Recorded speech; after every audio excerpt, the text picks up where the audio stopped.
Assalamualaikum warahmatullahi wabarakatuh. Salam sejahtera bagi kita semua. Perkenalkan, kami dari kelompok 5 yang beranggotakan 8 orang.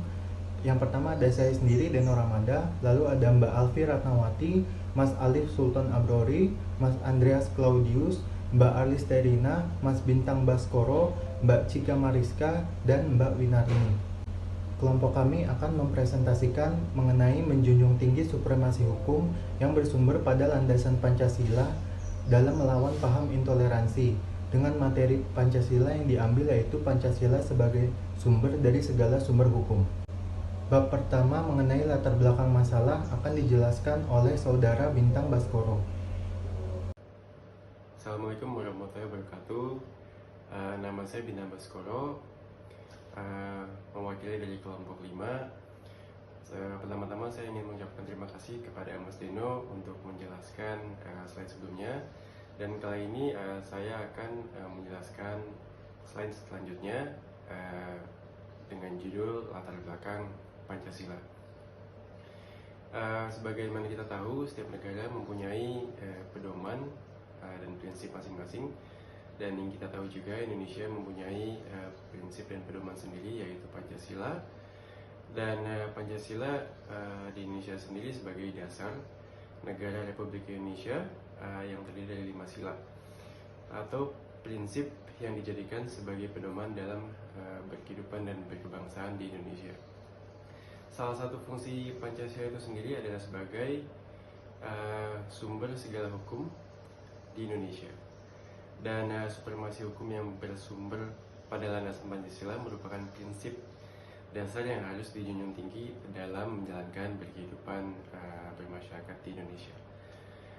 Prinsip ini menegaskan bahwa kita semua sebagai manusia dan rakyat Indonesia, termasuk penguasa, harus tunduk pada hukum yang berlaku dan tidak boleh melakukan tindakan melanggar hukum. Dalam konteks Indonesia sendiri, kita adalah negara yang plural dan multikultural. Supremasi hukum yang sangat penting untuk menjaga keharmonisan dan keamanan dalam berkehidupan bermasyarakat. Selanjutnya, Indonesia sebagai negara yang terdiri dari berbagai suku, agama, dan budaya memiliki tantangan yang sangat besar untuk menjaga keberagaman dan harmoni sosial. Salah satu tantangannya adalah munculnya paham intoleransi yang dapat mengancam keutuhan dan stabilitas negara. Paham intoleransi sendiri cenderung menolak hak asasi manusia yang dijamin oleh hukum dan mengancam supremasi hukum. Dalam masyarakat, paham ini seringkali dibarengi oleh tindakan diskriminatif dan kekerasan terhadap kelompok minoritas. Intoleransi juga dapat mengancam keamanan dan stabilitas negara serta menghambat pembangunan dan berkelanjutan. Sekian presentasi slide dari saya, Bintang Baskoro, dan selanjutnya akan dilanjutkan oleh Bu Winarni. Terima kasih. Wassalamualaikum warahmatullahi wabarakatuh. Di Indonesia, paham intoleran telah menunjukkan kekuatannya dalam beberapa tahun terakhir, terutama dalam bentuk tindakan kekerasan terhadap kelompok minoritas, agama, dan etnis, dan beberapa kasus lainnya di mana paham intoleran dapat merusak masyarakat dan keharmonisan negara. Beberapa contoh kasus intoleran di Indonesia antara lain adalah diskriminasi terhadap kelompok, agama, dan suku tertentu, pembatasan kebebasan beragama dan beribadah, penolakan pembangunan tempat ibadah atau pemakaman kelompok tertentu, dan tindakan kekerasan terhadap kelompok masyarakat tertentu. 3. Cara mengatasi masalah. Pancasila sebagai sumber dari segala sumber hukum merupakan konsep penting dalam kehidupan berbangsa dan bernegara Indonesia. Konsep ini memuat nilai-nilai luhur bangsa Indonesia yang berakar dari kearifan lokal, budaya, agama, dan sejarah Indonesia itu sendiri. Selain itu, Pancasila juga memuat nilai-nilai universal yang mengajarkan tentang toleransi, pluralisme, persatuan, dan kesatuan. Dalam menolak paham intoleransi dengan supremasi hukum, upaya yang dapat dilakukan adalah 1. Menegakkan hukum dengan berpijak pada nilai-nilai Pancasila. Pancasila sebagai sumber hukum harus dijadikan sebagai pedoman dalam menegakkan hukum dan keadilan di Indonesia.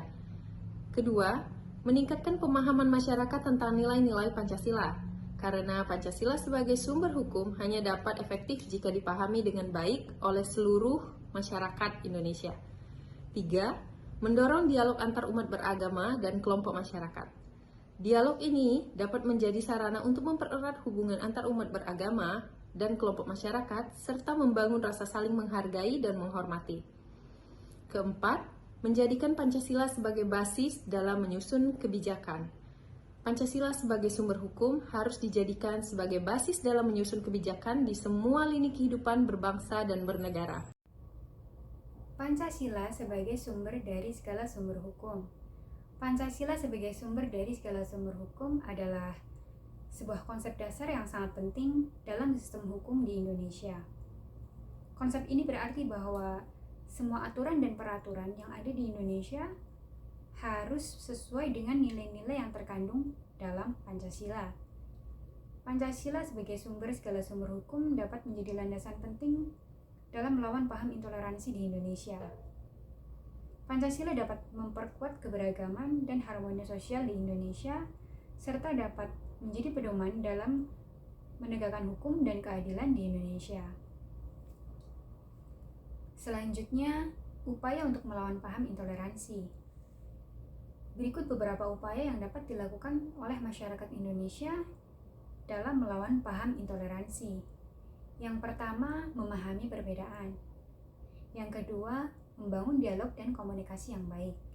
Yang ketiga, mendorong penggunaan bahasa yang santun. Yang keempat, mengembangkan keterampilan kritis. Yang kelima, menjaga perdamaian. Yang keenam, mengedukasi generasi muda. Yang berikutnya 4. Kesimpulan dan saran. Dari presentasi yang kami kelompok 5 bawakan saat ini tentang Pancasila sebagai sumber hukum dari segala sumber hukum, kami dapat mengambil kesimpulan sebagai berikut. Yang pertama, dalam melawan paham intoleran, menjunjung tinggi supremasi hukum menjadi sangat penting. Pancasila sebagai sumber dari segala sumber hukum harus ditegakkan dan dijadikan dasar dalam mengambil keputusan dan tindakan untuk mengatasi intoleransi. Selain itu, pemerintah, masyarakat, dan generasi muda harus bisa bersinergi dalam menghadapi tantangan intoleransi dan meningkatkan pemahaman tentang nilai-nilai Pancasila. Pentingnya mendukung supremasi hukum dalam melawan paham intoleran, menekankan bahwa setiap orang memiliki hak yang sama, merasakan perlakuan yang sama, dan dihargai dengan adil oleh negara dan masyarakat. Yang kedua, meningkatkan pendidikan dan pemahaman nilai-nilai Pancasila sejak dini, mengedukasi masyarakat tentang keragaman budaya dan agama, serta memberikan pendidikan yang memadai bagi generasi muda.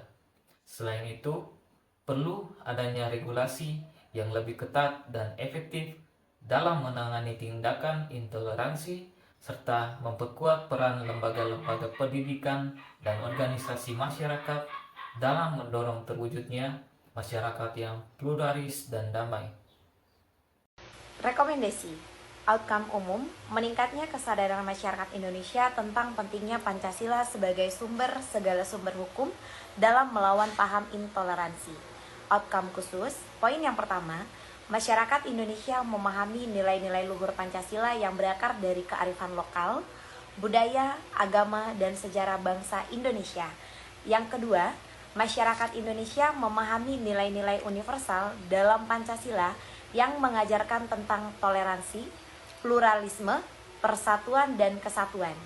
Yang ketiga, meningkatkan keterampilan krisis masyarakat dalam menghadapi isu-isu intoleransi dan mampu mengidentifikasikan dan menolak penyebaran paham intoleransi. Yang terakhir atau yang keempat, pendidikan dan mengajarkan nilai-nilai Pancasila ditingkatkan untuk memperkuat pemahaman generasi muda tentang pentingnya toleransi, pluralisme, dan persatuan dalam kehidupan berbangsa dan bernegara. Sekian presentasi dari kami, terima kasih.